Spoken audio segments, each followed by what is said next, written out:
listeners, welcome to Z's Cozy Corner, where creativity meets the conversations. I'm your host Z, and you are welcome.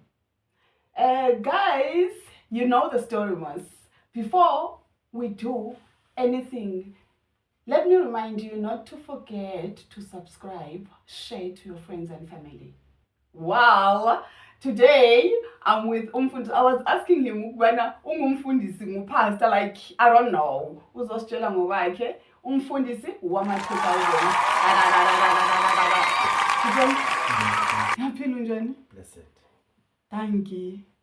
Ungumfundisi wama 2000 real ngempela, like ngicela usitshele ukuthi ubani. Well, ake ngicela ngibingelele emakhaya. Africa, makumbeni wonke umhlaba as well as number 2000. Lokhulumayo umfundisi wama 2000. Thank God. Yeah, but then ngumuntu ofundisayo kahle. Ama 2000 mhlambe ke impilo kuyiphatha izinto ezifana njengalezo. And also I'm an artist. I'm an host. Angazi mhlambe khona ufuna ukubuza. All right. Yes. Ungumfundisi wama 2000 just because like uyabafundisa ukuthi impilo injani. Ubafundisa no music as well. Okay, sizobuyela ke nalapho. And then again kunento ye real ngempela.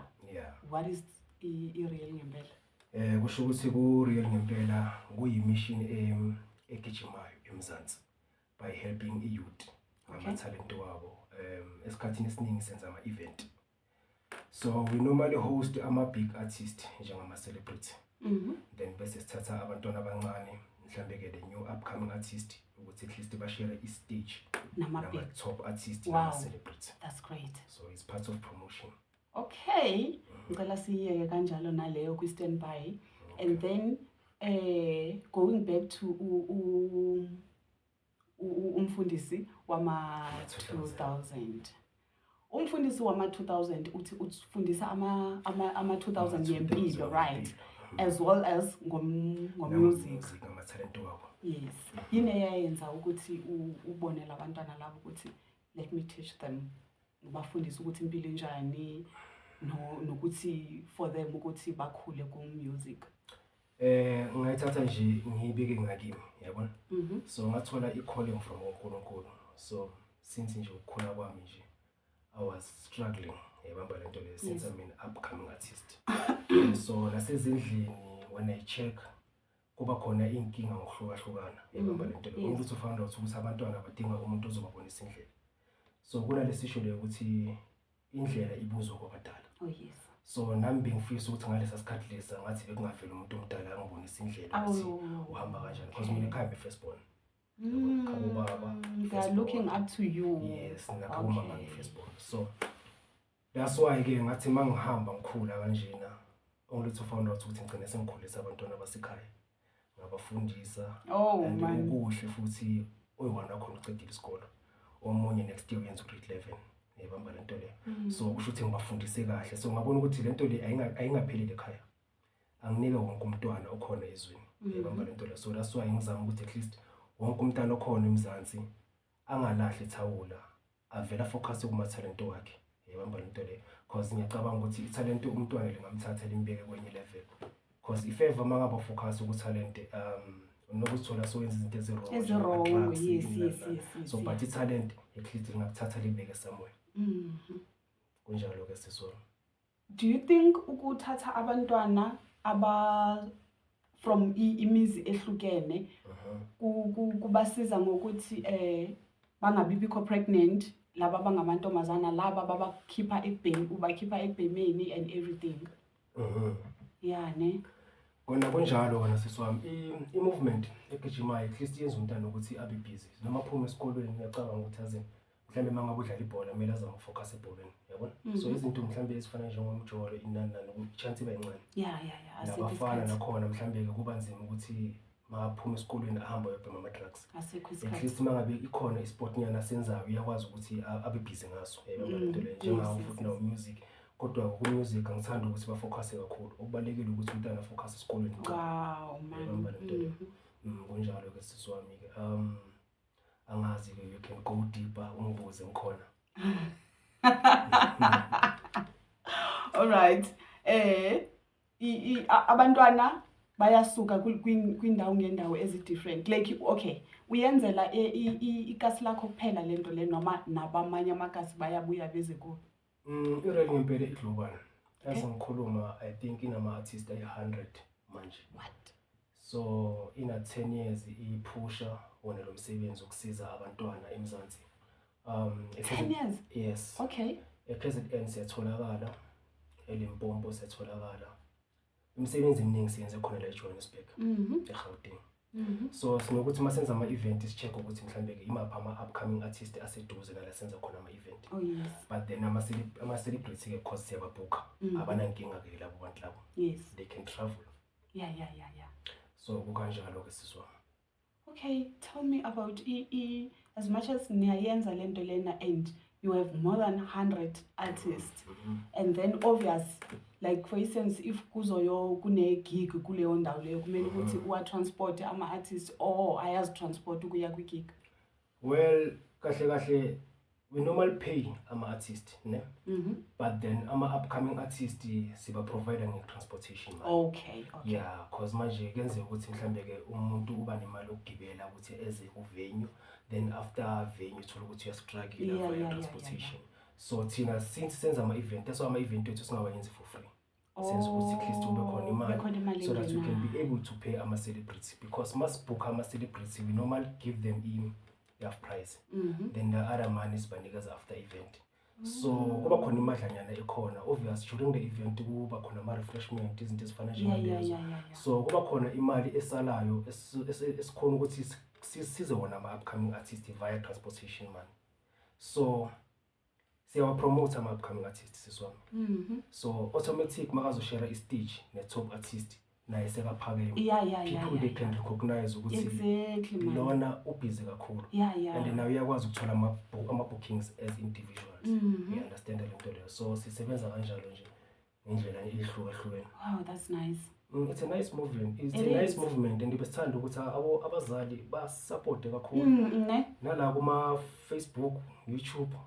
Basubscribe namanje basibukela basubscribe. Yeah man. So that's sizokwazi ukuthi siphambili. Sikhule. Yes. So you are saying you do transport ama artists and kunama refreshments and remember ukuthi kule mali leyo ngena angifuni ukuyicounta kakhulu because like umuntu ubhadala leyo 50 rand yile enizoyo bhadala futhi lama celebrities. Yes. At the very same time ne transportile like everything is money.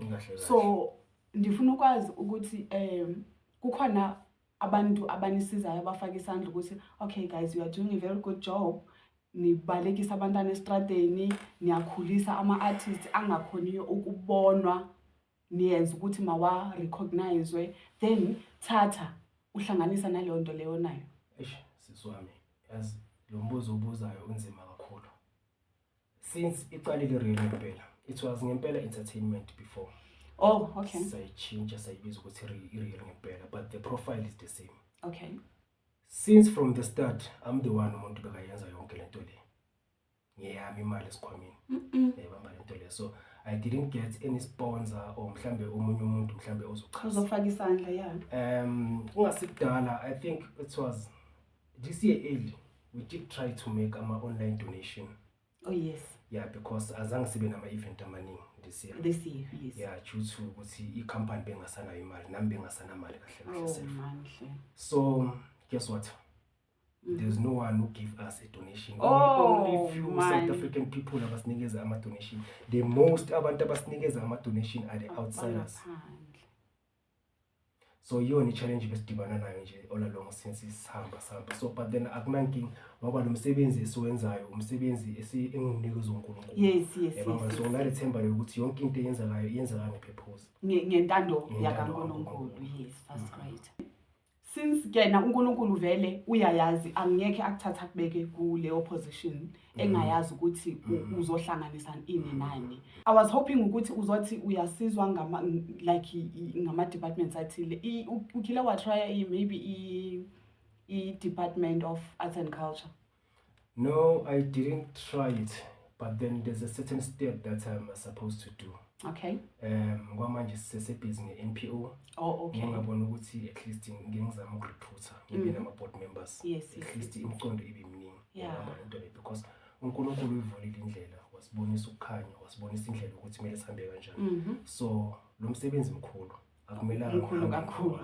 So kumele ngizama ukuvulela abanye abantwana abanaleli lihlo leli enginalo. Yes. So that's why I said board member. I think from next year we're going to start by making a proposal after making NPO registration.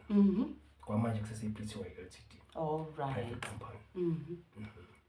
So, ngiya understand ukuthi you're trying to help abantu abazizamelayo abaziphushayo nabo, and then you take from your pocket, you help.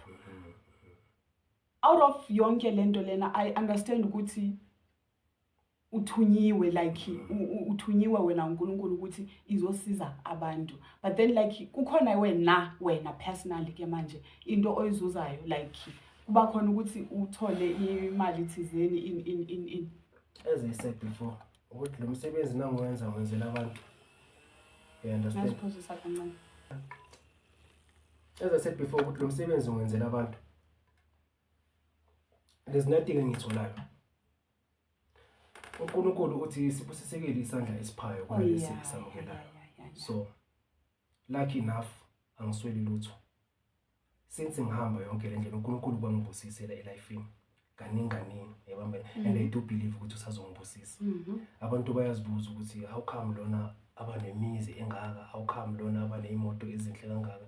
Ingenxa yokuthi ngenza okuhle kwabanye abantwana, and I'm expecting a return from kibo. I-return ngithola kuNkulunkulu. Yes, uthola kuNkulunkulu, obvious. Uyithola kuNkulunkulu. Wow, waze wanomhliziyo enhle bo. Thank you. So kuma artists wakho ikhona i-artist ekile ya recognizwa i-artist enkulu, like let me say celebrity. Amthande like ukuthi no man ugood ngathanda ukuthi ngiyenze something now. Yeah, there's few artists ebabathatha like angazi noma ku right ukuthi mhlambe ngakhuluma ngaba angimazi la khona ukuthi unjani manje, but the time bamthatha beka right ugela. Yeah, angazi noma ngakhuluma. No, you can. Okay, right, uNCM beka khona ngapha ku real ngempela. Actually thina kahle asiwafasa ama artist. Just umuntu siyamregister ukuthi abe khona ku line up ku platform yethu. Ukuthi masenza ama event sikwazi ukuthi simnikeze ama connection, sikwazi ukuthi simnikeze ne platform ukuthi asebenze, simpromote. Mangabe there's something esithola esikwazi ukuthi sishare naye. So the biggest mhlambe ke the companies ama record label, they scout ama artists like it's Korean ngempela. Then they take ama artists from kithi kuba ama artists wabo then bayabasign. And then mina sayidinga la mhlambe ke, thank you to ask me this question. Bamba lento le ngiyengithanda ukuthi umuntu azimele. Umuntu oh yeah. Anganciki ngomunye umuntu bamba lento le. That's why ngumfundisi wama 2000. Umuntu angasebenzisa izandla. If you check mhlambe ke angifuni ukukhuluma ukuthi but then umuntu osebenzayo nomuntu oyisebenzayo ehasa uyu umuntu right, because each and every cent you make uyayazi ukuthi it's yours. You're not gonna share it with anyone. Njalo ke siso. So like do you think ama artists ma ezothathwa from you because wena phela kuyafana nokuthi ungumzali, you are the parent to those artists, then the next thing umuntu masebona ukuthi hayi man this person seke groomed all right afike azomthatha izinto zabo zibahambele kahle the other side? Yeah, umuntu uhambe ngendlela right. Yabona nje ngone NCM wangitshela ukuthi mfundisi wama 2000 ngithathwa inqa entertainment manje, so ngizosebenza nabo because there's a certain things abanazo nini ninganazo. No akuna stress thina vele osikwenzayo yilokuthi kunikeze platform nokuthi promote nokuthi abantu bakwazi and nawe kusasukwazi ukuzenzela wakho ama event. So if bona bafuna ukuthatha ube ngalinga kibo akunankinga, nathi sisengakwazi ukuthi sibuye sisebenze nawo. Because ngiyakwazi ukuya kiyo i-management yakhe ngifike ngikhulume nayo ukuthi ngifuna i-artist lakho ngifuna ukuthi ngifake ku-event izo ukuthi izokwazi ukuthi ihambe. So thina asibafasa sibanike i-contract and anginankinga umuntu nakahamba ngendlela right futhi ngiyajabula. Yeah, because uyabona umsebenzi wakho ukuthi baya-recognizeka abantu emaphushana. Oh manhle. So like the best thing ukuthi umuntu angacabanga ukuthi uclever because umkhulisile and then ucabanga ukuthi uclever yadoja manje uzawukhala. Imela bonge futhi ababongi labantu bavele baphume nje. Ungathi baphuma nje ingathi umuncu bese ziyabheda abafuna ukubuya. So mayifuna ukubuya ke wena uzothini? Ayikho into engizoyenza igama lakhe angisho aba registered la yini. Akabuye. Uyambuyisa then but mambuyisa awumhlalisi phansi uthi uzuphinda. Hayi ngiyamiyeka nje kuphela. Really? Ngiyamiyeka nje kuphela sisebenza. Ngizothini? So but ama artist afesana as much as wena ungumfundisi wama yes but ngizothini kuneminyango abangakhoniyo ukungena kuzo ungakhoniyo ukungena kuwo like boma radio station ukuthi umculo wabo udlale kuma radio kuma TV and no ba difficult kwa music ukuthi manje online you understand so ucabanga ukuthi yini eyenza ukuthi kube nzima ngaleyo ndlela ukuthi babe exposed. Okay right ngicela ngiveze lokho qala umuntu makaba umuntu nofuna ukuphila kahle emhlabeni kaNkulunkulu mele uqale ufake uNkulunkulu empilweni yakho kuqala abenkosi nomsindisi akulosi and then nawe futhi umuntu mele ufunde ukuphila nabantu nokukhuluma futhi. So I think into ebashayayo it's a proposal kula radio station because ama radio station they normally invite everyone to come bazothola ama slots ebamba lento le and then no more na futhi. Okay. Yeah umona mhlambe ke mina ngine connection but ngiyasaba ukunikeza connection. Ebamba lento le so wena to the point ukuthi ayitholanga le connection kuzoba nzima ukuthi uye lapha yana only to find out ukuthi umnyango uvulekile. So ngoba uzishe information. Yes so laba abadala most of the time abaku industry ababacabanga laba abancane because bayacabanga ukuthi lo mangamdonsa ngiyaphuma mina egaming. So ubalekile ukuthi umuntu like avumele uNkulunkulu njengenkosi nomsindisi amsebenzise noma kuvalekile uNkulunkulu yavula eminyango and bazame nokuthandana nalokho ma Facebook abalayikana ama upcoming artists maningi ngaka awalayikana abasupportana inhliziyo ezimbi so uzophumelela kanjani. You can't say ukuthi ufuna ukuthi uNkulunkulu akubusise but wena umonela abanye abantwana so kumele bacele bayilungise bona self. So I problem kahle ilapha yana kuma artist ikibo abanawo uNkulunkulu ngaphakathi abathandani bona self yabona ifavor bayathandana mhlambe uyaposta on Facebook ngiyakulike salayikana ngikunikeza uconnection unikeza uconnection sonke singaba right so inkingi ukuthi nje abathandani. Okay so into zami uyichaza ukuthi lapha phezulu uma big artist I gatekeeping bese lapha siyasipromothani thina kumele siphushane umntwana. Yeah laba bavalile ukuthi mangasabikho umuntu ozongena laba ke manje uthando lungabibikho wonke umuntu ufuna ukuya kulela gate leli livaliwe. Uyabona ke injalo. Okay akangenelele uNkulunkulu empilweni zabantu yo especially ama artist akangenelele wonke umuntu futhi yena. All right the main reason eyenze ukuthi awufundise labantwana laba going back to lento lebengithe sizobuyela kuyo you said you were an upcoming artist before. Yes and then you struggled kwabanzima ukuthi uzenzele ezinye izinto hence u decide ukwenza lento le yakho and then masofika ke manje lana ubona ukuthi at least bayafundiseka abantwana wenza ke nawe yes wazenzela nawe ezakhiwe. Mina ngisemuva kakhulu uzibeke ngale emuva. Mina ngisemuva ngihambisa bona ngaphambili. Oh manhle uNkulunkulu uzokubusisa yazi. Ngiyabonga. Uzokubusisa aronona laye. Ngiyazibonga lezi busiso. Wow so like nawe uzenzela uzenzele lakho igama but then ubeke labantwana ngaphambili. Kunjalo. All right okay ingoma A1 nje angeke ngikubuze eziningi A1 nje. Okay right ingoma E1 ithi rona kawufela lijile rihushi chaza ukuthi sidlile sisuthi yima stand. I lando man. So isho ukuthini vele okay qala before ngibuza ukuthi isho ukuthini why uzocula ispade or ispade or isuthi kasitali ngaselokishini mina. Okay ungumZulu and then ucule you decided ukuthi mawuculekele so sutho ispade. Yeah ngimi. Wena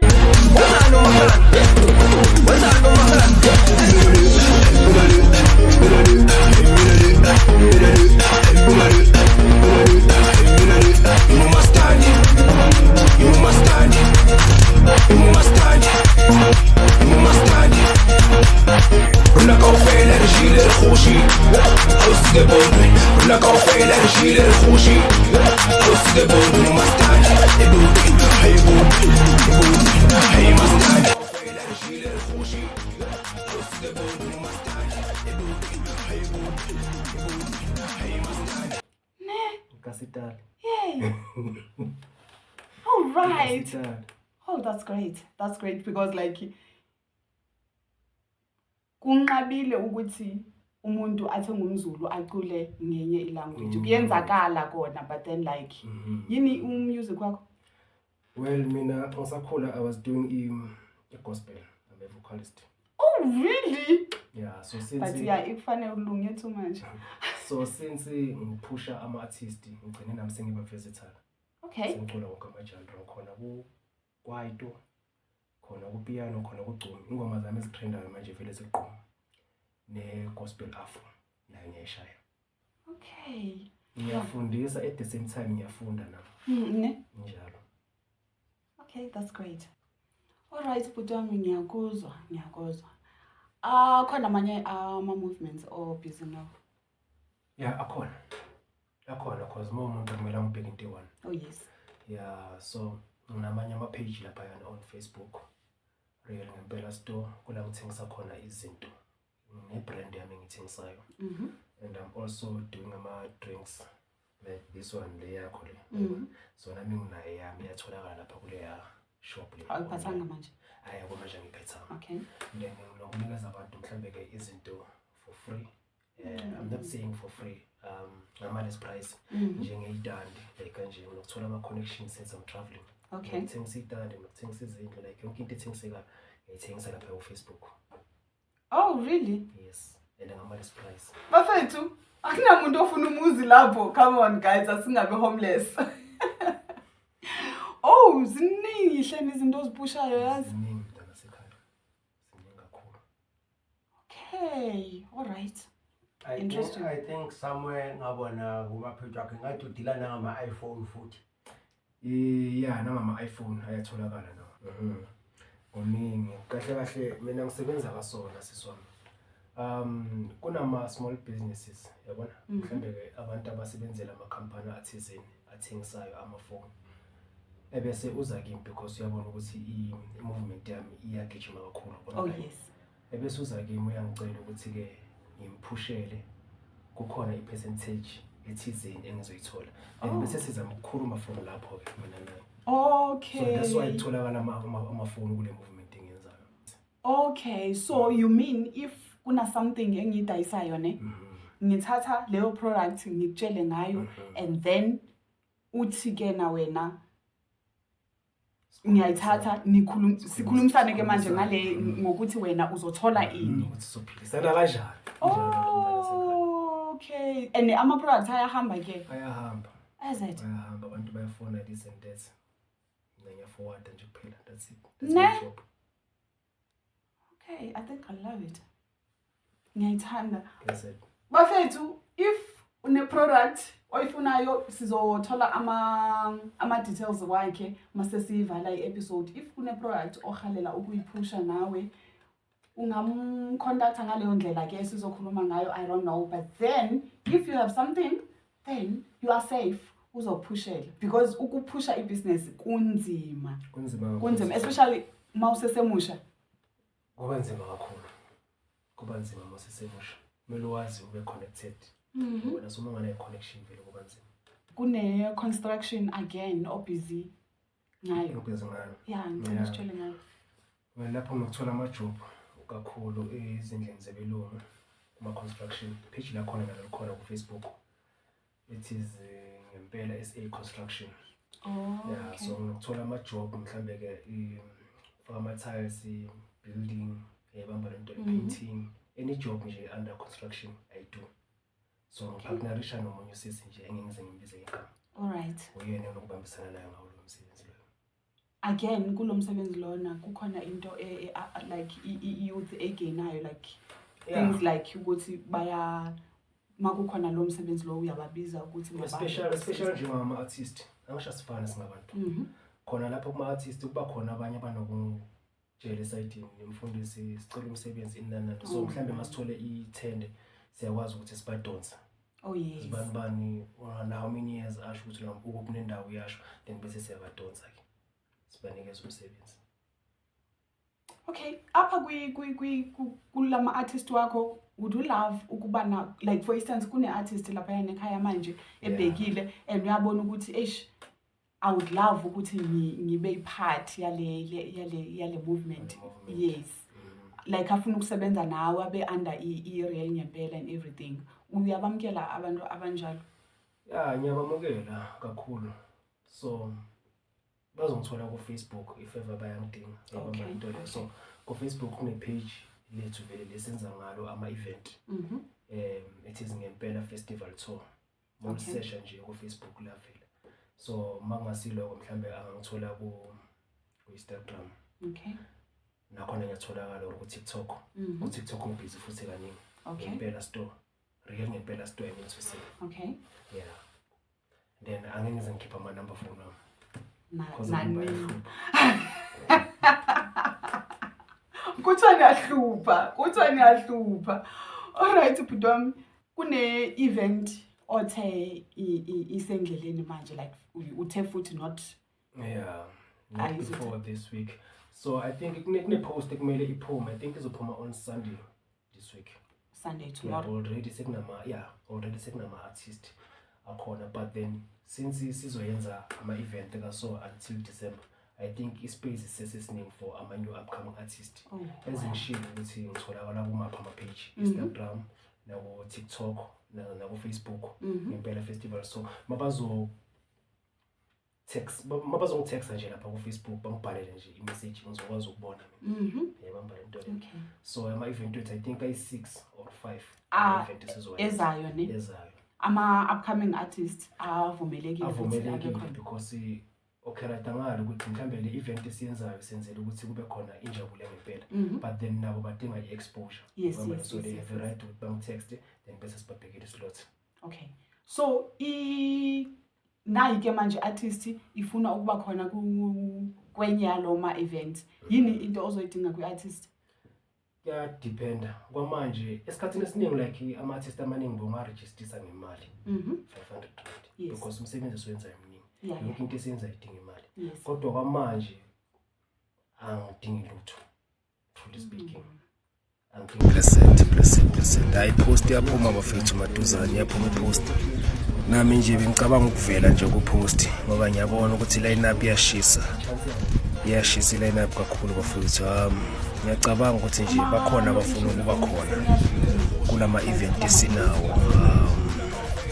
Enhle manje vele ku Pentowns ngoNovember zakhala bafethu December wonke i-food chain kahle. Yabona ozithembayo akavele bafethu ashare stage nama top artist. Ashare istage nama celebrity SA trending celebrity. Blessed ya umastandi lo. Blessed uzizwa bafethu la ipost yabo. Usenza ipost nje sibhizi ngayo nje kwamanje ngafaka isithombe sakho ngicabanga ukuvela nje ku stage ngoba ngiyabona ukuthi line up yashisa. Sizoshisa line up kanje futhi. Ngiyacabanga ukuthi bakhona abafuna ukuba khona. Fundisa kulama event esinawo. Enhle manje vele ku Pentowns ngoNovember zakhala bafethu December wonke i-food chain kahle. Yabona ozithembayo akavele bafethu ashare stage nama top artist. Ashare istage nama celebrity SA trending celebrity. Blessed ya umastandi lo. Yeah, uzizwa bafethu usenza ipost nje sibhizi ngayo nje kwamanje ngafaka isithombe sakho ne stage name. Mhlambe mangaba sikwazi sizobona ukuthi sikhulumisana kanjani yabona, because this is a free registration. Danko fundiswa ama 2000 lo. Okay, so the best thing guys ukuthi ni follow Instagram i-Facebook page like in fact wonke ama socials wakhe so that uzobona ukuthi manje kwenzakalani. And the next thing, don't just DM him angeke mfethu uqale umfollowe. You can't just DM umuntu like really. Yeah, Umuntu bese nje DM, follow him and then DM ke. And kule ya DM leyana guys, please don't say hi. Straight to the point. Straight to the point guys, come on please.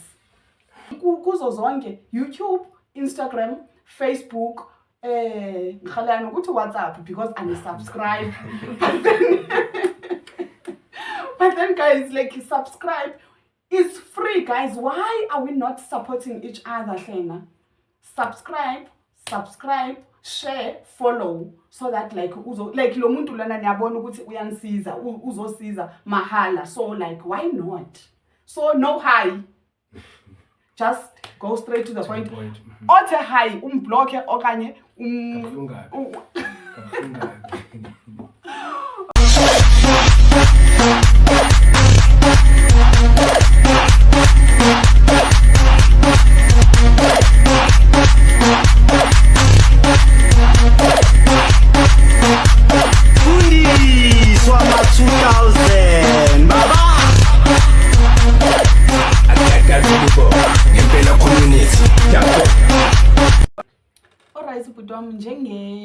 njengomuntu ophethe ama-artists okay, let me put it this way, njengomfundisi wama-2K, trying to groom labantwana laba ukuthi mabayenzeni, like ubabonisa the right direction. Okay, if you can be given a chance yokuthi mfundisi wama-2K, here is the platform, lungisa man lapha ku-music industry, like keeper some of the things obonayo ukuthi azikho right, ufake izinto ozicabangayo wena ukuthi zi-right, zingayenza ukuthi le industry ibe right. Yini ongayenza? Ngathanda kulama companies amakhulu ukuthi alule isandla, and then ngathanda ukuthi nawo ama-artists azama ukuthandana. Ayekele lento yabo kuba nomona, yodlela nomona babodwa, and then enye into futhi bafunde nokuvumela uNkulunkulu njengenkosi nomsindisi ukuthi inkosi basebenzele. Yes. Because without God you are nothing in this world. Injalo yona. Injalo futhi angeke ishintshe. Angeke ishintshe. Into enginotisile mina ukuthi ama departments asiza kakhulu lo sekephakeme umuntu, and forget about laba abasenzansi. And ke manje kulento le ukuthi ama artists mawasupportane, believe me, because lezi zinto lezi ze online what yes, lezi zinto lezana yizo ezenza ukuthi ama artists athole something, kumele ukuthi bakhule. So imagine out of lama artists 1000, if usithi every time awubona i-artist you follow, you like, like each and every time, don't you think bebengakhona ukukhula, at least noma abazuya that far, at least kodwa bebezoya this far, not that far. So kumele kube kanjalo vele. So if ever vele bangathandani, akekho umuntu ozosiza abantu abangathandani bona babodwa. So kumele bathandane vele. Injalo siswa. Right. Okay, ikhona enye into noma yini nje ongathanda ukuthi uyishare before uphuma kulo mnyango loyana? Engihlale ngakhuluma ngoNkulunkulu. Ngakhuluma ngoNkulunkulu because uyena wenza ukuthi sihlangane namhlanje. Yes. Ngingathi nje namhlanje ubabukeli wonke umuntu ophilayo akasondele enkosini. Ngoba uNkulunkulu uyinkosi nomsindisi empilweni zethu. Ungaba nezinto eziningi ezimbi ezenzakala empilweni. Lokho kuchaza ukuthi sekuzokhanya empilweni nabo la kuma artist. Nobona udonsa kanzima wazi ukuthi sekuzokhanya. Bamba lento lo, so abazama ukubekezela nje, uNkulunkulu khona ubhekile. Yiyo nje into engabasherela yona nje ababukeli emakhaya ukuthi bangalahli ithemba, uNkulunkulu khona uyaphila. Right, siyabonga. Blessed. Siyabonga Bhutam. So ngicela usitshele ke umusic wakho ukuthi utholakala kuphi? Music wami utholakala ku YouTube. Ngoblake khona ngokuningi. The old one ku SoundCloud, but then I prefer ku YouTube because ama new tracks la ngwafakile njengoba ngishilo ukuthi ngisemuva ngenkini. Ngihambisa ama artists wonke ngaphambili. Yes. Yabamba lento lo. Wonke ama artists akuwonke ama platforms. Yimi nje kuphela, but from next year ngizabe ngitholakala ku Spotify.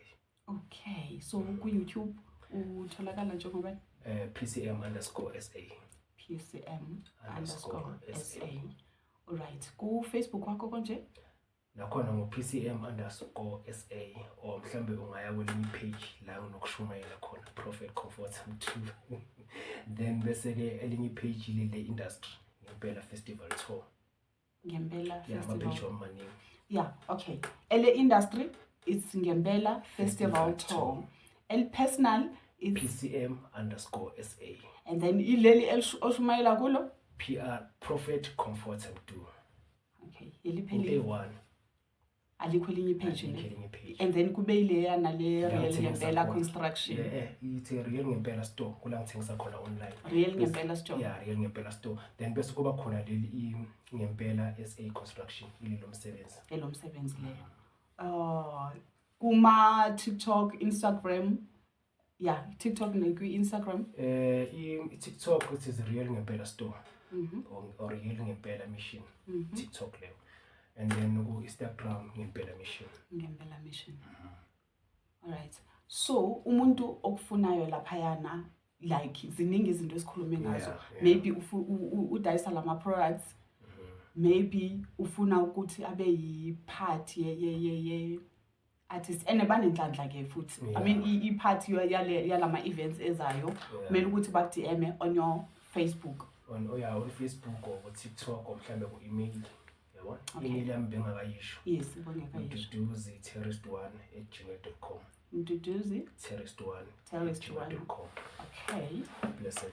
alright ubhuti wami thank you so much man we really appreciate and umsebenzi owenzayo believe me muhle and uNkulunkulu uzokusiza ukuthi izinto zakho zihambe kahle because mawusenza something to someone uvule inhliziyo nawe uyenza out of love believe me uNkulunkulu uzokusiza in fact seke yakusiza uNkulunkulu because naku uyakhona ukutravelisa ama artists like nje for free but uNkulunkulu uyenza ama plans ukuthi ukhona ukuba transporter and everything right Siyabonga kuleyo ndawo. siyabonga butoma no awusajulukanga hlena High blood. guys athi high blood guys thank you so much man thank you so much please do follow subscribe share uzwila ama platforms kabhuti ukuthi utholakala kuphi do the right thing guys it's for free and don't forget to subscribe on our channel as well share guys